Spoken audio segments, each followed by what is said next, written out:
Mardi 8 décembre 2015, il est 7h30, nous débutons notre 3e semaine d'immersion au sein d'une centrale nucléaire où nous observons les opérateurs, les chefs d'équipe, les machines, les lieux, les événements. Nos carnets de notes se remplissent, les données s'accumulent. Mais comment traiter tout ce matériau empirique? Certains chercheurs conseillent de mettre en récit les données d'observation.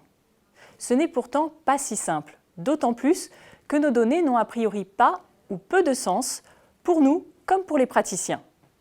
Par exemple, l'acronyme PNPP 2311, consigné à plusieurs reprises, semble être associé chez les opérateurs à des situations de questionnement, de doute, d'inquiétude.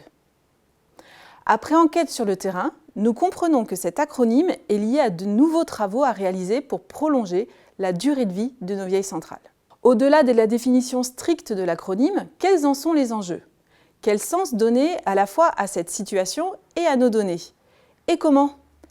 Les écrits parlent d'intrigue et de récit. C'est bien là que se joue notre capacité à faire parler nos données. Nous décidons alors d'élaborer un dispositif méthodologique favorable à la mise en intrigue et en récit en nous appuyant sur les travaux de Paul Ricoeur, auteur de l'ouvrage Temps et récit.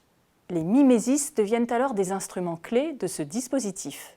Par la mimésis 1 se joue la précompréhension de l'action collective. En s'appuyant sur les données d'observation, chercheurs et praticiens identifient des nœuds organisationnels et caractérisent le contexte. Ensemble, par la mimésis 2, chercheurs et praticiens mettent en intrigue, c'est-à-dire recomposent les faits de manière créative pour rendre l'action intelligible. Une fois l'action rendue intelligible, elle est portée et diffusée au monde extérieur via la mimésis 3. Cet article méthodologique s'adresse à tous les chercheurs intéressés par l'observation.